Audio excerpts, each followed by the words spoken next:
Hello, everyone. Welcome to the 2020, August Builder Perspective Update. Yep. We are just getting started. I'm starting to see the participants log on. We're gonna wait a couple minutes while we get everyone started. It's jumping up pretty quickly. Started with 15, we're up to about 30. So kind of give it a minute, but again, for those jumping on and connecting to the audio, welcome. This is the August 2020 Builder Perspective. Are you guys getting nervous, Tim, AJ, Richard?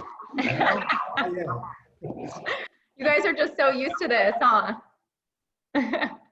Well, good. We've got a couple more people. I'm going to wait a couple minutes or a couple seconds. Still kind of people popping on, but okay. Yep, we're up to 52. So I'm going to go ahead and get started. Welcome, everyone. This is, again, the Builder Perspective Update by the GSMC, and it's sponsored by Loan Depot. We are back from our February event, and I am here with our three geniuses, Tim McSunis from Malia Homes, Richard Douglas from TrueMark Homes, and AJ Jarvis from the New Home Company. I didn't butcher those names, did I? Nope. I started panicking a little bit. I was like, whoa, it's a little weird. The screen, everything is going on. But so how are you guys? How are you, Richard? Awesome. Glad to be here. Good. In the office today. So, which is rare. Usually it was a debate between here and home. So this, no barking dogs. I'm here. No problem. Well, welcome back. And AJ, how are you doing? I'm doing well. It's great to be back. It seems like yesterday we were just talking, and here we are, and it's great to be back. I, on the other hand, Richard, have been at the office every day since the pandemic. So my wife and my family couldn't handle me at home, so I had to go to work. Well, AJ, I want to know, are your lights off in your office? Do you know AC in there, or are you keeping it cool? Yeah, a little bit. It's just so dark and it was so bright in here all day, so yeah. Got it. I wasn't sure if it was that tutorial I gave you on the back lighting and the front lighting for the practice session. No, it feels better this way. Got it. And Tim, how are you? AJ, you look fabulous. Thanks, Tim. I'm doing excellent. I'm doing great. And like AJ, I've been in the office since this whole thing started. So it's easier for me to work here than at home. So. Well, good. It is interesting to see that the different takes on COVID and how everyone's handling it and what their policies are. Going back to February, when we sat on that panel in person, which seems like a lifetime ago, did you ever anticipate this would be our lives 6-7 months later? AJ? Not in a million years. I mean, I never thought just the thought of the pandemic and everything that's happened since the beginning of it is just, it's unprecedented. It's extraordinary. And, with all the tough things that have come along with it, there's just been some great things that have come out of it too. So again, it's very strange and different, but things are going well. Good. And we're going to definitely dive into that because I don't think pandemic came out of anybody's mouth at the February panel. So you guys need to dust off your crystal balls. So next time you can tell us what's really on the horizon. But let's go ahead and get started. I think you brought a great point, AJ. You said this has brought some good, some bad, some ugly, really, to home building, to our lives personally, professionally. What have you learned leading through a crisis like home build, like COVID? What have you learned as a leader, and what have you seen in the last couple months? Well, we've learned a lot to be as a leader. I mean, I think, again, at first, when the pandemic first came out, it was like, what do you do and how do you deal with it? And then what you're doing, is it the right thing to do? How are we going to operate? The risks and the risks of the field teams being out there, dealing with that, getting the right protocol. But I think what I've learned is that, being a leader is truly being a leader in tough times. It's not as much in good times. Making money's easy to be a leader. It's much tougher when things are going wrong. And I think with our company, it's just been about doing the right thing at the right moment, at the right time, and being a leader in it. And we continue it. It's part of our DNA to do the right thing. And the right thing was to be safe first. And then from there, it's, how are we going to get back to running a normal business? And for us, we've done a lot of things. And I think it's been, our management was changed tremendously in the way we operate today than what we did back in February and March. We've done a complete overhaul of all of our meetings and schedules, and we're doing them differently. But the key's been communication, I think, today, communicating properly with the field, communicate properly in the office. Most of your teams have been remote. We're okay if you're remote. We're okay if you're not. We're very balanced, but what we've tried to do is to adapt. And, and I think that's been the learning lesson as a leader, is how to adapt, listen, and communicate to your people better than you ever have. And I think, we've been pretty successful in doing that so far, and it's been a great key to, our success so far. That's great to hear. Well, I'm going to flip over here to Tim. When you were at Arizona State University and you were taking your college classes, did they say, this is how you are a leader during a pandemic? No, no, not at all. But like what AJ's saying, it's that it's, easy being a leader during easy times, during difficult times. I think one of the biggest surprises out of this whole thing is I've never thought home building would be a work remotely type business. I just didn't. I didn't think we could, that's not our industry. It's very much of our business is hallway conversations, collaboration, kind of, hey, what do you think about this?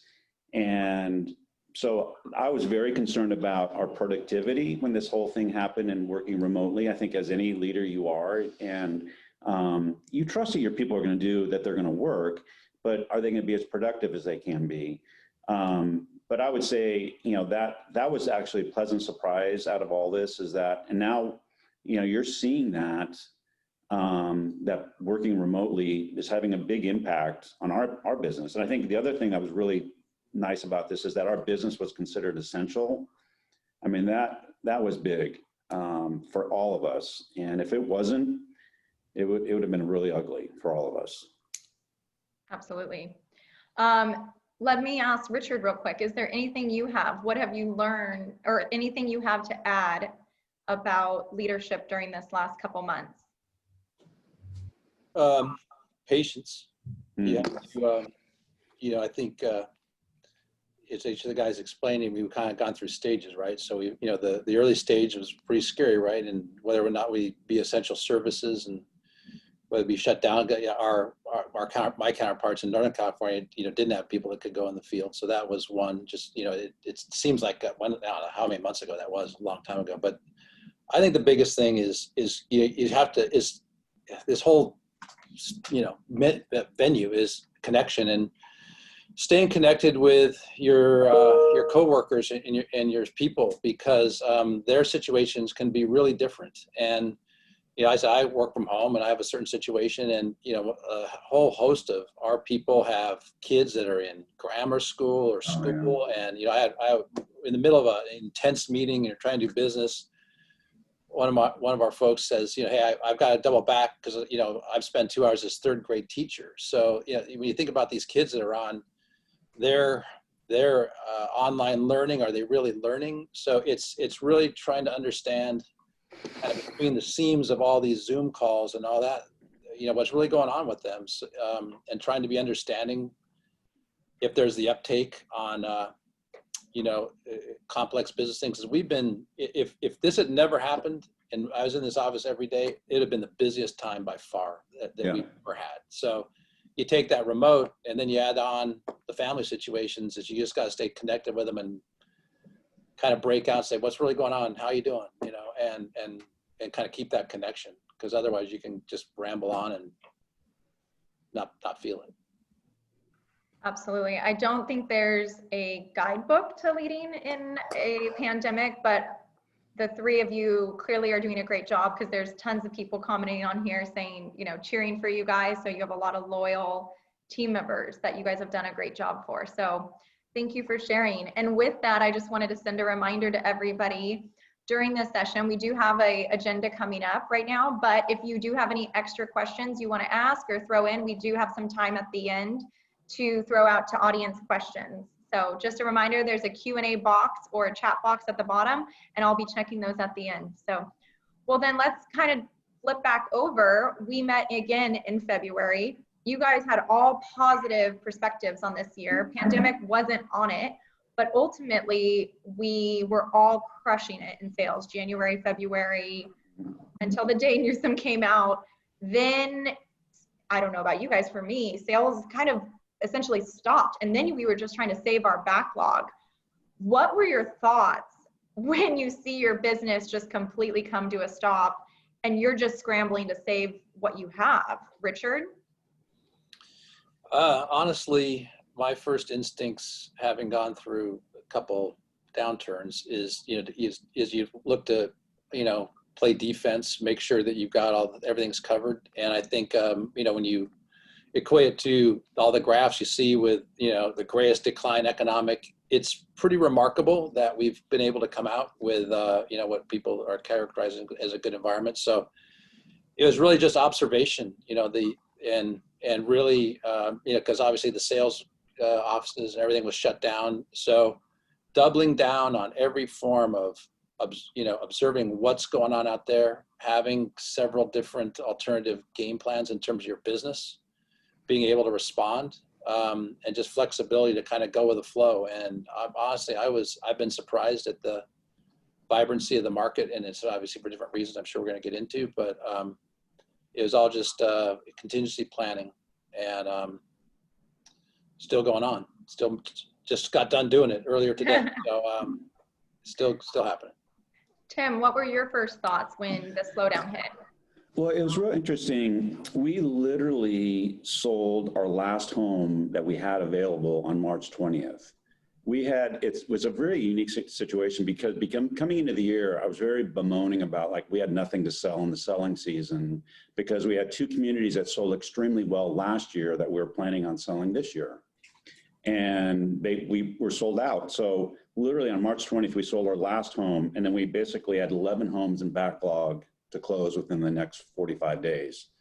So it was one of those things that was such a blessing, because it was I'm hearing about Richard, AJ, and other of our peers, just how you manage this thing, and we didn't have anything to sell at all. And so it was a very unique time. However, we did open 2 sales trailers in May with no models and had to kind of manage to do that. And it's interesting because from the period, it was just getting everything ready to go. So it was the stress that I would hear, I was not experiencing, just because we were just more managing our backlog. And I mean, our buyers definitely got concerned, and I just would keep on saying, okay, the interest rate they're getting is the most amazing rate. They're never ever going to get this kind of interest rate again. If they want to cancel because of concerns, they're going to regret that decision in a year, because just the interest rate that they're getting right now. Absolutely. AJ, you guys in a different boat. What did you feel when the slowdown happened? Well, I mean, I think at first, when it first came about, just through my mind, it's just about really people's family health and safety. I mean, that's the first thing that comes to your mind. Forget about work right now. People are getting sick, and people can die from this pandemic. And so your initial reaction is just bear down and worry about your families for the first 2-3 weeks and let it play out, see what happens. And that's at least with the leadership we took from our top people. Let's just worry about your families right now and go from there. But as soon as we became an essential business, then that quickly rolled over. Okay, now we have an opportunity to get back in and start getting business as usual. So that was the second phase. And I think where we did there is we just felt that if we get a pretty comprehensive, very thorough COVID policy in place and a protocol in place, that that would allow us to operate in the field, because that's what our biggest concern was, being in the field and working from home, and then the rest of them that had to work in the field. So that was our number one concern, getting protocol in place that was sufficient enough so that we could operate in some way, yet keep people safe, and that's what we did. I mean, we had our legal counsel from the office. I mean, we had our people department, which is our human resource management. We had all the executives, all the division presidents, And we really did nothing but that 24/7, is getting the right protocol in place. Then I think once we got that in place, we could operate. But if you recall back when I spoke last time, we were at a transition phase for the company. I mean, I think I remember how often we were making offers out into the market because we were closing out a lot of projects, hadn't bought a lot of new deals.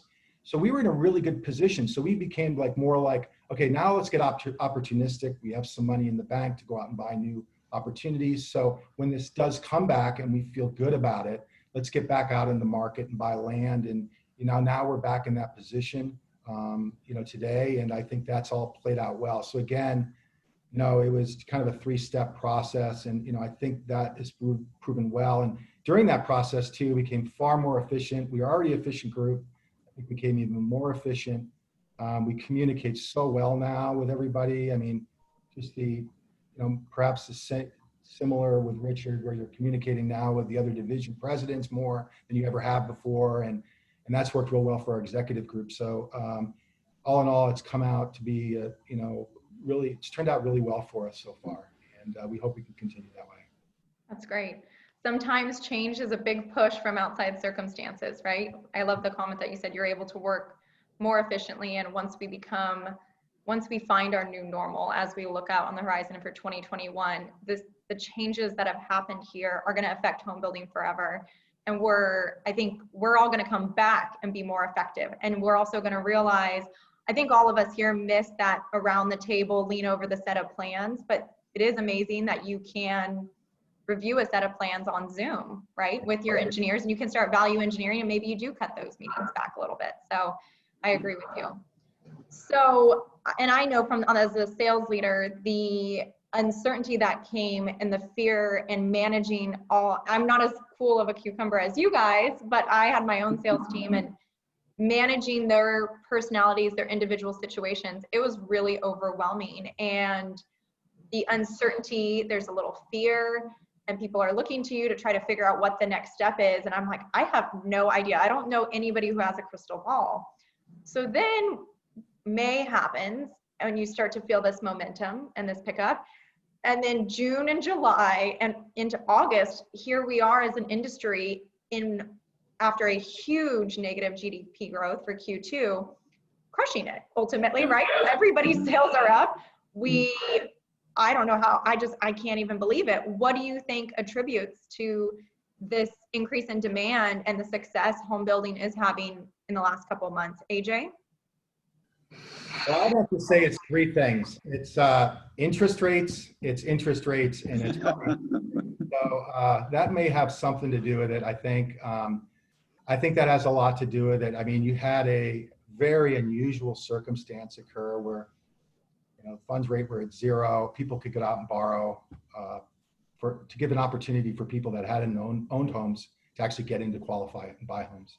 So I think that had a huge impetus to getting people out, and some of that curtailed up to the move-up buyer, and it was off and running. And then there's talk that they're not from the Fed that there's not going to be an enormous raise in rates through 2021 if that's indeed the case, barring inflation and a few other things. But I think that really had everything to do with it, to give it the impetus to start. And then once that happened, it just snowballed. Did I expect that to happen? Absolutely not. I think probably the only thing I've ever predicted somewhat properly is that when we were talking last time that I said that interest rates would be the key. Well, for one of the few times I've been right, and I think that's really been the main thing.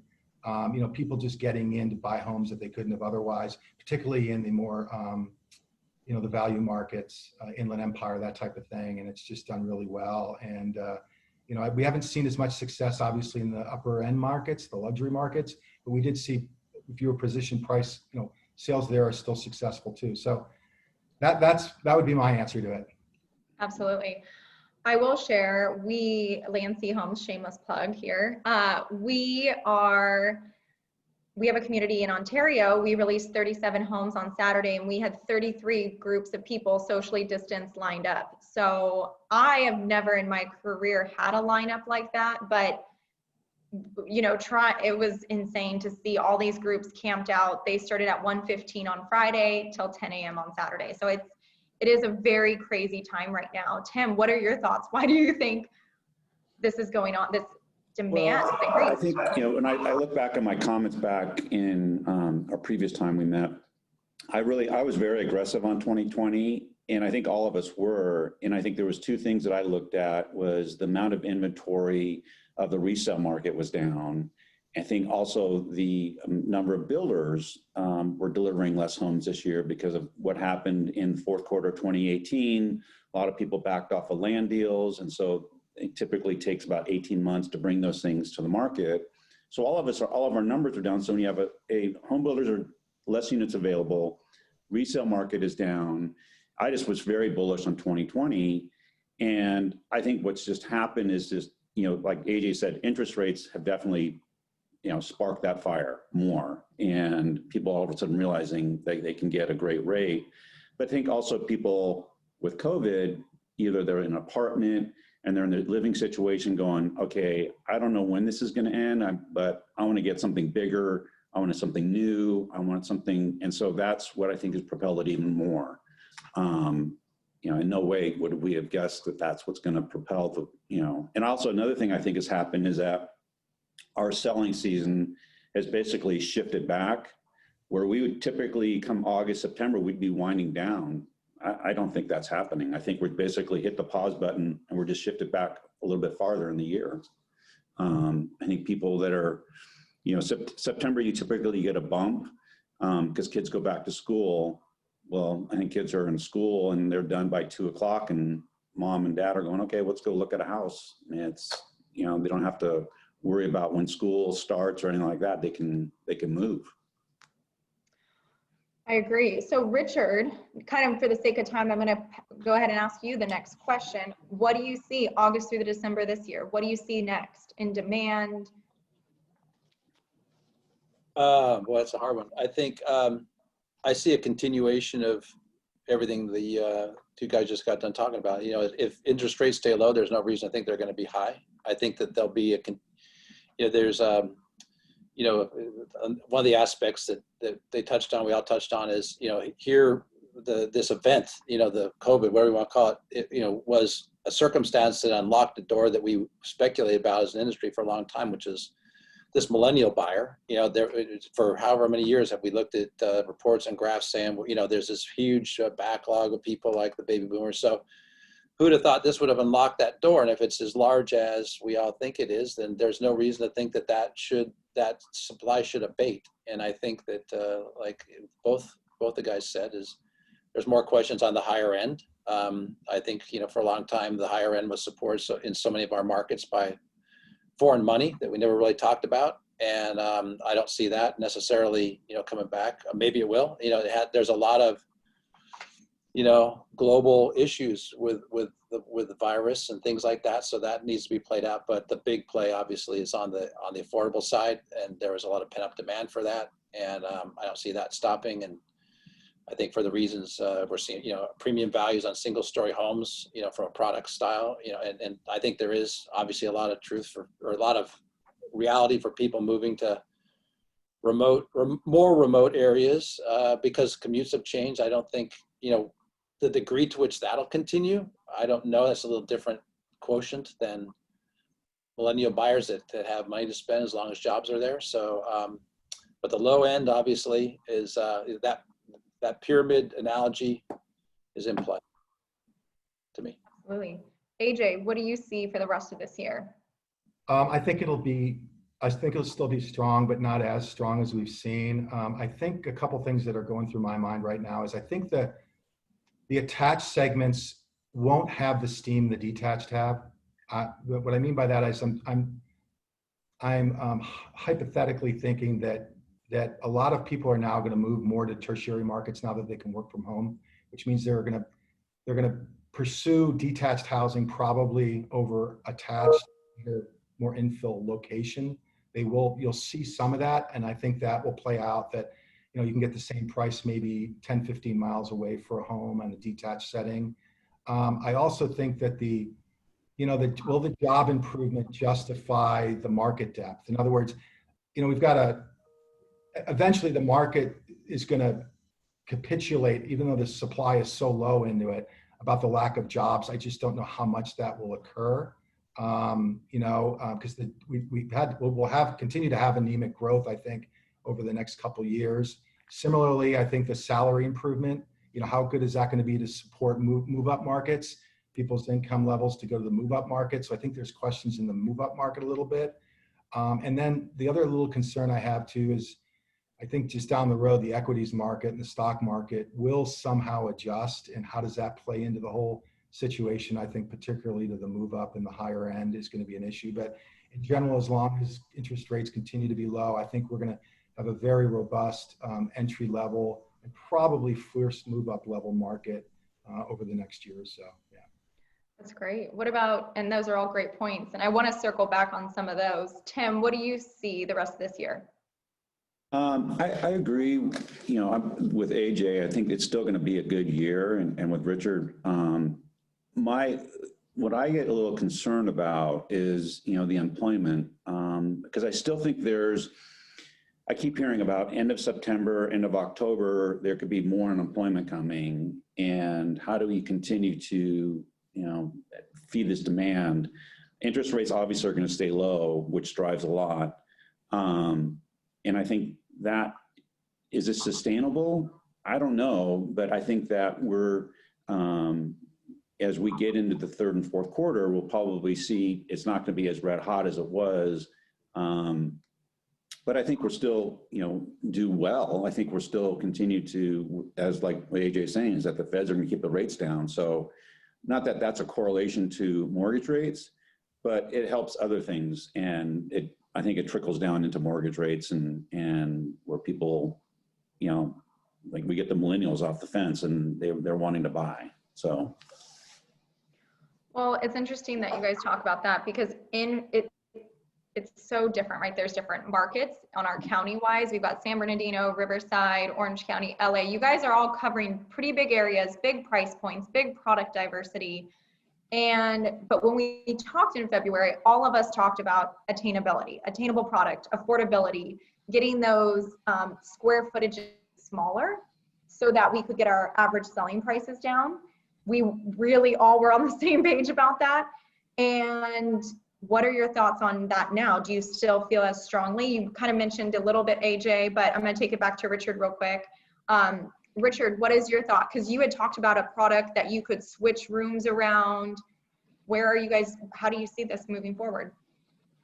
Yeah, I think we feel more strongly about that trend continuing. And actually, and that's one of the lessons learned is that product that we have is very attainable product, or very exciting product, and one a gold nugget and all that stuff, but it's in a higher price point. And so it's actually not done quite as well as some of our other products that had not gotten so much fanfare. That's smaller, more attainable, and that in this shift has done better. It just so happened that we were working, because of the attainability crunch that we're in, and has continued during this time period. We've really taken this time to kind of double down on our product development and kind of go into the next stage. So most of the products that we'll be introducing and most of the land we bought has been a little higher density, a little smaller, little different mix skewed to the smaller footages, and sort of balance that with the detached stuff that AJ's talking about, which is in those tertiary markets where it's very affordable. So one of our products, we have a product in San Bernardino that'll have big lots, nice one-story houses for less than what a condo costs in Orange County. So attainability on kind of both ends of the scale. I don't see a total change in semi-urban demand. So little different product types there, more flats as opposed to 3-story, walking upstairs sort of thing. So a lot of product evolutions, but certainly what we've not done is sort of move, or have no tendency now to move to the higher end. Got it. AJ, how do you do attainable product, small, but at the same time affordability, but also you have all these people leaving apartments who need a place to school their kids, to work out at home, to work from home, guest room, their room, kids' rooms. How how do you see this playing out? Well, that's a good question. We recently re-looked at all of our new projects coming up. We've actually have projects and construction documents, and our project managers are pulling their hair out right now because I want to keep looking at them with the marketing group all the time, because to introduce just rooms just for that. I mean, we're digging up small spaces now just to put tech rooms in specific spots and conversions, and that's the question. And while I do think people will eventually come back to work and go back to normal, there will be a few of specific demographic that would probably end up just staying home. And we're going to have people now staying home in perpetuity with their families, mothers with their families, taking care of their kids. So you've got to really cater to that market and to the way that lifestyle is going to change. So our thoughts are, while you can't always increase the size of the home, let's make the experience better for the person staying home. And that's what we think is going to be key. I think I've been talking about this with my team now for over a year, and I think there's going to be enormous flight to quality at the lower end. I just think it's come. The time is here. It's around the corner. It's I'm not saying in all markets, but I'm saying in the more competitive entry-level markets, we're going to see it. And because you're going to have a lot of competition out there raising prices and people just trying to deliver less and less and less. And we think that creative spaces that are created in a small space, we think that, again, a flight to quality, higher plate heights, maybe open door systems, which we've been doing on all of our projects now as standard. Integrating change just in uses in rooms, things like simple positioning of rooms to change based on lifestyle. Perhaps there's home offices that can convert to, I don't know, into man caves and I think pets are going to become more popular. Those are critical, by the way. So, You cannot overstate the importance of that. I'm sure the marketing department is excited to put man cave on the floor plans.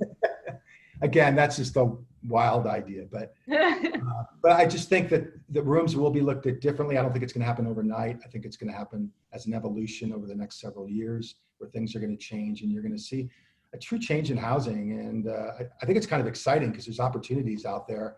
But I think the real thing we're focused on right now is a flight to quality, even more quality than we've been giving before. And we're going to try to capture that segment. Tim, one of the things that we talked about in February and what makes Malia unique is that you're going after a lot of these smaller lot deals in infill areas that maybe these other builders aren't going after. How are you going to adapt on those places? Well, I mean, our strategy is not changing. We're still doing that.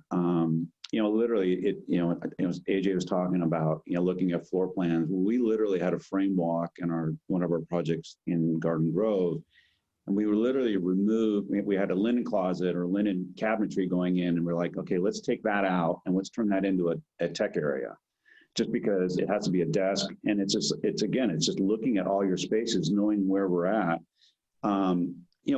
It's interesting is that the urban infill markets, it's not just necessarily you think of Orange County, LA. There's also, now you're getting areas in the Inland Empire that are built out in their urban infill. So you get places like Corona, areas where there's pockets that you can still find deals that are smaller and in the Inland Empire, as we've seen, it's just gone robust. But for us, we still believe that the infill market, the urban infill market is still strong. People still want to be in those communities as long as you give them an opportunity to be able to work from home, teach their kids from home. You're creating these rooms. We always, even before this, if we did a 3-story product and we had a downstairs bedroom, that was always, the best seller, because everybody always wants to have a downstairs bedroom, or even on a 2-story product, a downstairs bedroom is always a best seller. So now it's just giving the flexibility of what to do with those bedrooms, and not necessarily maybe not a bedroom, it's a den, it's a workout room, it's an office, all those kind of things. So, and I think we're going to see a lot more of the creativity, like AJ's talking about, it's like really examining how we do it. And I think even Richard has made comments saying, this is always something we've always done. Now it's just really happening, and we're just doing it. So. Yeah, let me add on to that real quick. I think one of the elements there is that a discovery for me, at least during this situation, has been, how much we've talked about technology and online this and so on and so forth. And I would say is, look how much we are affected by the need for even greater technology. So, I mean, there's a huge difference for everyone who's out there. If you're on a laptop with a slower bandwidth in your house, your experience working home is totally different than if you've got the Gigablast, whatever, and the big screen, the multi-screen. So I look at that as we are nowhere close to where we need to be technologically. Whereas, you know, that there should be a screen as big as your wall, and you'll be able to touch inside that screen and pull out that design and do all those things. That the future of technology in the homes is really exciting. And to me, this is great. Like you said, your question is it Zoom or what? Which is our favorite deal? It's like none of them. I want something. I want a bigger, better screen, a faster this, and Yeah, good point. Yeah, at the beginning of this call, just for all the participants watching, I did poll the team to ask them, is it Zoom, GoToMeeting, Teams, or Microsoft Skype? Because I feel like it's getting polarized. I'm a Skype person, like true and true, so I'm glad we're there, but absolutely.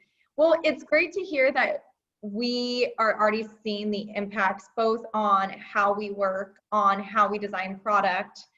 Oh, Tim's got no light. I need to move around.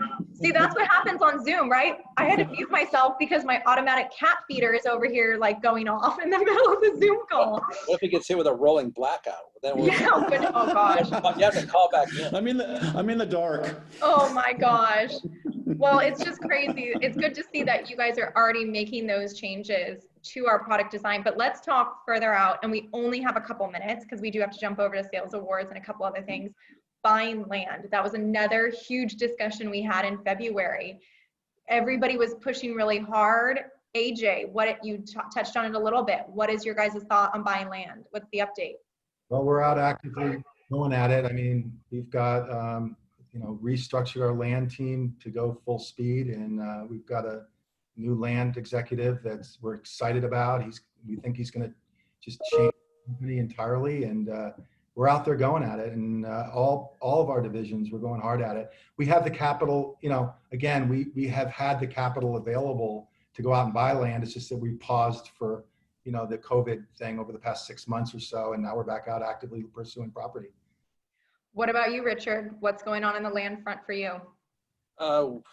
Notwithstanding COVID, this has been busier than any time since I've been at TrueMark. A lot of that coincided just before the situation. We had a different ownership structure with Daiwa House buying a majority of the company, so that has changed our capital profile to allow us to do things that we couldn't do before. And we've had the team to be able to do that. So we're busier than ever. We haven't given up our sort of pedigree of doing entitlement deals and things like that, but we have a dozen communities that we either put major deposits on, own and control, or entitling. So like I said, if we were in this office every day, we'd have been busier than ever. So it just those two things happen to go together, which is why I want better technology so we can. He wants a full screen. Anybody in IT on the call, please get that to Richard ASAP. Okay, 2 out of 3 said buying land is good. Tim, what are your thoughts? They're going full steam. I am a land guy, true and true. So we currently own or control about 800 lots. And then since February, we actually cleared due diligence during this whole thing on 135 lots. And then also tied up an additional 172 lots. So we're very active and very aggressive. I reminded myself of this back when 9/11 happened. And I made some of the best buys when 9/11 happened, just because when there's a period, when something happens like a flash like this, it's like there's different people in the room to think different things. And I think it's just you be opportunistic, and those deals end up being really good for you. So we're definitely super aggressive on buying land. Good to know. Well, we have a couple minutes that I just wanted, there's a couple questions. If anybody logged in and participants would like to add any questions, you can do it through the Q&A at the bottom. I do have one shout out here from Michael Wang. Woohoo, AJ. I'm sure that's the voice he used. Great shout out. Okay, I do have a quick question from Richard Hendrick, and he is from Loan Depot, our sponsor today. Do you see any conversion of excess commercial space for residential use as a result of more working from home. So I think he's talking about commercial changing over into a residential space. And I feel like this is a good question for Richard at TrueMark, because you guys are urban, kind of pushing that bucket. What are your thoughts on that, Richard? Short answer is yes.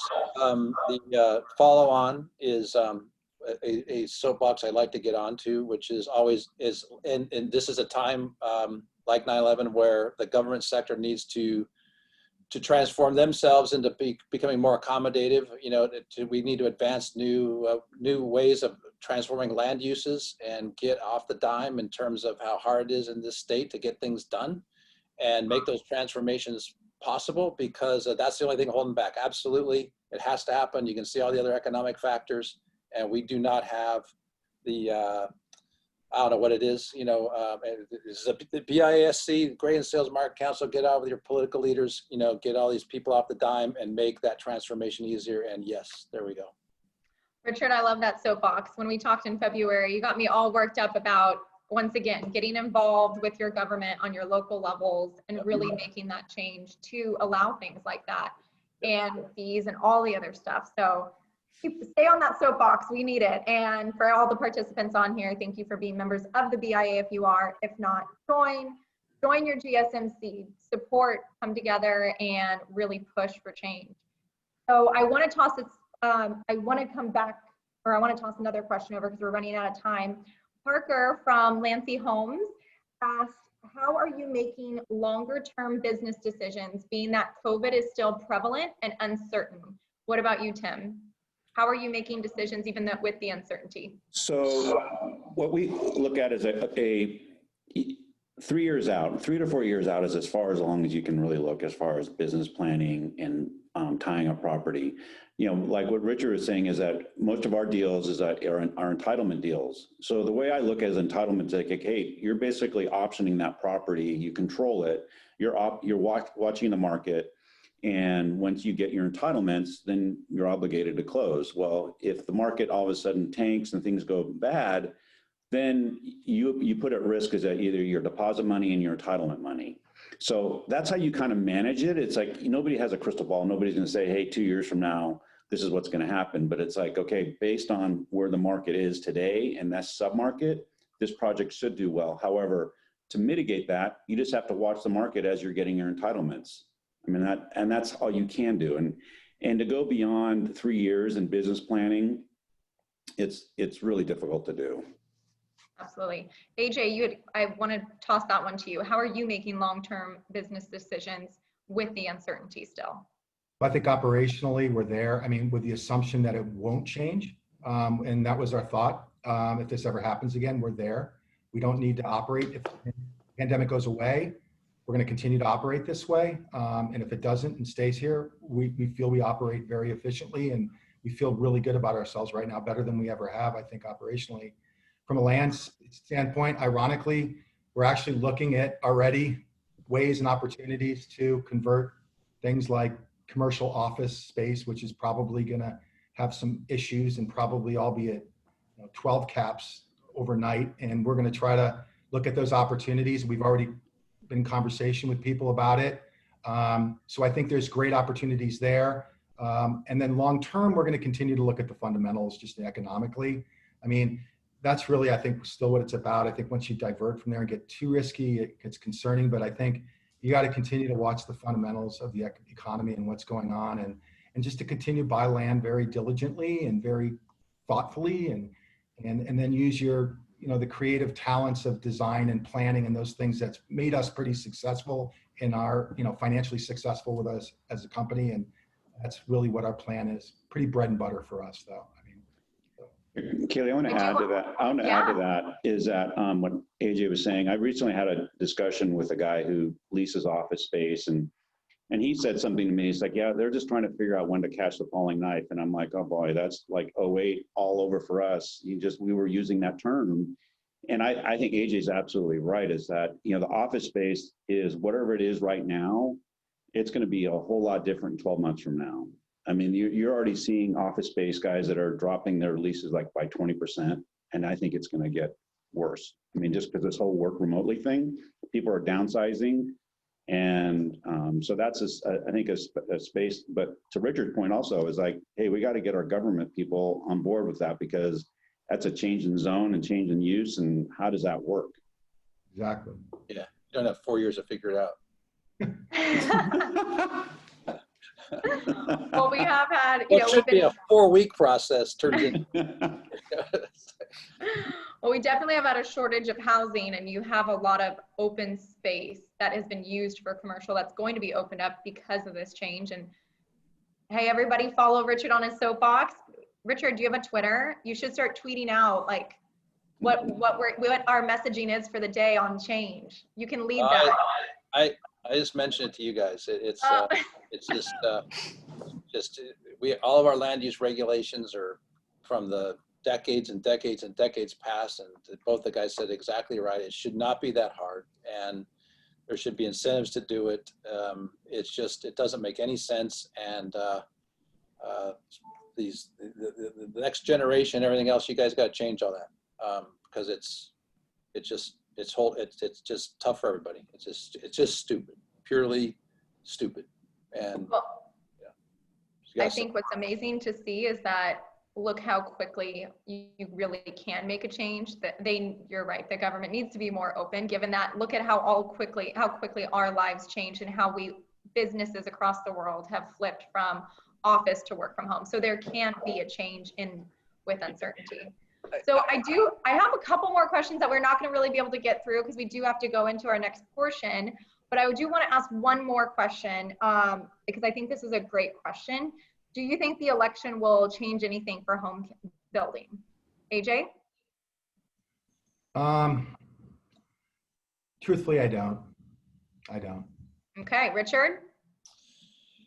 the election doesn't, probably not, but I will say this: if they make fundamental changes on the first, I didn't intend to be political. It's tend to be more analytical. If they change the elements of Prop 13 that will affect property tax rates, yes, a lot, and badly. Tim? Yeah, I would agree with AJ and Richard. I don't think it's going to change a lot, but it'll be interesting to see who wins and what could happen there. Great.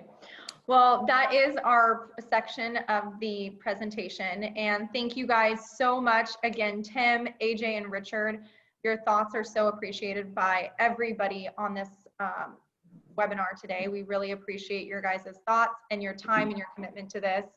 And like everybody else who's joining us today, if you're not a member of the BIA, join. If you're not a member of GSMC, join, get involved, learn more. And with that, we want to thank everyone for watching today's segment on the division presidents. We are going to move into sales awards.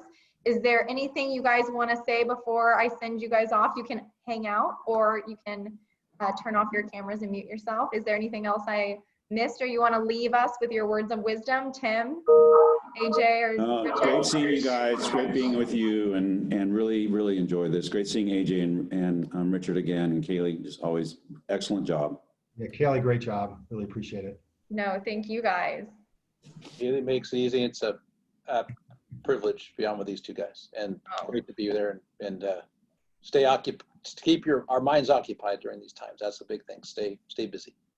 Absolutely. Thank you guys so much. And we're going to bring in Melissa from the GSMC Council to do sales awards. And once again, thank you, Loan Depot, for your sponsorship of this segment today to help support and put on events like this, I guess, webinars like this. So I'm going to pass over the baton to Melissa, who is on our board for GSMC, to go through sales awards. Hi, Melissa. Hi, everyone. That was so great. Thank you so much. I just absolutely love all the plugs. I think, now is the time to buy new versus used, and you guys were able to tout so many benefits for it. And absolutely, Kaylee, everybody jump on. Let's go behind Richard. Let's have a grassroots effort, and let's get these jurisdictions to make some changes, because we absolutely know that a new home is the place to be of the future. So thank you guys for spending your time with us. We want to now recognize the people who make all of our jobs happen, and that's those sales agents, those frontline employees who are out there hustling and making some cash for us all. So I'm going to quickly switch over here get my screen put up. We did it quickly before. And we're going to start right from the beginning, and we are going to get started here. So our second quarter, interesting enough, is exactly all the time that we've been talking about. It is when we were all at home and quickly had to shift during this pandemic. So these awards for the judges really had some different meaning to them and really took some extra time at going through some of this stuff. So I think you'll be excited to see a lot of different people being recognized tonight, as well as a lot of different companies. So And Melissa, yes, ma'am. I think we have one baby technical error. Do you have the images of us on the right-hand side of your I PowerPoint? do. Can you shoot those over? Because they're right there on the PowerPoint. Just another fun presentation by Zoom. I love that you told me that. Is that better? It's on the left right now. Is there a minimize button? Let's see here. That work? Yep, much better. I just want to make sure we can see all the smiling faces for the sales counselors and shining stars. Thank you. I agree. So we're going to start right off with our top producer honors. These are everybody at the different companies that won through their company. And we're going to start off with Toll Brothers. We have a great large team at Toll Brothers. We're starting with Michelle, Eric, Melody, Jeannie, Joyce, Callie, Rachel, Brittany, Scott, Maddie, Juan, Mike, Kelsey, Jennifer, Dee, Andrea, Elizabeth, Scott, and Karen. All of these are great top producers from Toll Brothers. Our next team, oh, I'm sorry, we have a few more from Toll Brothers. We have Joyce and Shanti and Angela. Apologize. Our next company that produced some top producers this quarter is the New Home Company. We've got Letitia, Tawanda, Malia, Cece, Michael, and Kelly.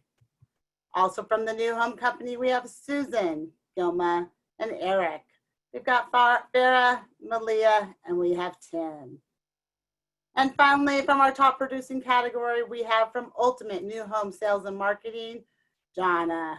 Congratulations to all our honorees. Next, we're moving into our Sales Professional and Team Awards. These are the awards that are judged by your industry peers, mostly sales and marketing vice presidents, division presidents. We are thrilled to have a great group of people in this second quarter this year. We're going to start off with our Rookie Sales Professional. This Rookie Sales Professional was able to maintain their backlog through COVID, brought in many new leads, really focused on and expanded their realtor database. And what stood out most, they were the first person to really embrace virtual selling and was able to pass it along to their teammates. So the Greater Sales and Marketing Council would like to congratulate this second quarter rookie, Adriana from Lancy Homes. Congratulations. Next, we'd like to honor our online sales team for quarter two. This online sales team adjusted during their new normal. They were able to create video content that increased their appointments by 3 times the amount of volume that they had prior to COVID. This team was responsible for 62 of the division's 63 sales in 1 month. Congratulations go out to Stephanie, Kara, Brooke, and Jeannie from Party Homes out in their Inland Empire division. Congratulations to this online sales team. Our next award goes out to sales professionals selling product under $500,000. This sales professional sold the entire community from beginning to end. It was a highly saturated market. They had a challenge of limited amenities compared to master plans around them that were highly amenitized. The sold community was completely done during lockdown. There was no partner to help, and not a single sale was lost. Congratulations go out to our sales professional of the year, David from Malia Homes. Congratulations, David. Our sales team selling product priced under $500,000. This team opened 2 communities in the middle of April and was able to exceed their company goals by 24 sales. They obviously adapted to virtual selling techniques and were able to maintain excellent customer service. In fact, they had 118 sales in 100 days. Congratulations go out to the sales team from Pardee, Luann, Joshua, Edwina, Derek, and Janelle. Congratulations, Pardee. Our next award goes out to sales professional selling product priced $500,000 to $999,000. This sales professional sold 8 homes against very heavy competition.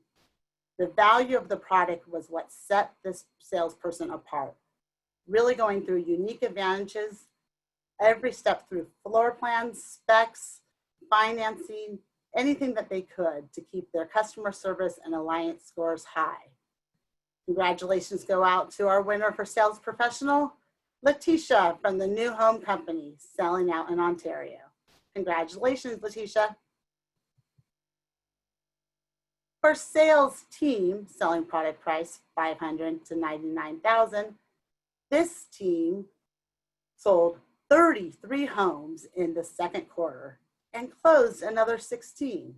They had top survey scores and were able to have very good relationships amongst the selling techniques changing. In fact, this team sold 4 homes to one family so that they could all live near each other. Congratulations go out to this team of Michelle and Barbara at Lancy Homes, selling out in Simi Valley. Congratulations, Michelle and Barbara. For sales professionals selling product priced over $1 million, this sales professional worked in 4 communities, closed them all out, opened a new community, and revived another community, all during second quarter. This person faced unusual obstacles against very heavy inventory, short selling timeframes, changing of staff, training of staff, and I have to admit some challenging floor plans. But this person was able to come up with a new way to present, get it approved through upper management, and instantly new sales came from the results. Congratulations go out to Anne with Toll Brothers. Congratulations, Anne, on being sales professional of second quarter. And for sales teams selling product price $500,000 to $999,000, this sales team was creative. They pulled out all the stops, everything you can think of to replace face-to-face meetings, they did. From walks to Zooms to virtual visits to pictures to anything that they needed to do to make sure the customer was satisfied. They sold and closed a number of homes during this time frame, and one they sold completely online. Sight unseen, the buyer was never able to visit this home due to COVID. Congratulations go out to the sales team of Eric and Michelle at Toll Brothers. They were out in Palm Springs. Congratulations, Eric and Michelle. And for our last category of second quarter, our newest award of them all, if you haven't noticed, we have a great new awards category. It is called Shining Star. A Shining Star is someone who works alongside us sales professionals and someone who we'd like to recognize. This category was overwhelmingly popular, and the judges decided to choose 2 winners because of it. The first winner, and congratulations go out to a lifestyle director who works in a 55+ community and was able to get them on board with virtual events of all kinds during COVID. She was able to get out there and teach classes herself, and she's often used as an example company-wide when it comes time to be knowing what a lifestyle director is. Congratulations to our first Shining Star, Michelle, lifestyle director at Pardee Homes out at Atlas in Beaumont. Congratulations, Michelle. And for our final award of the night, as I mentioned, judges decided to give out 2 Shining Stars for this year of second quarter.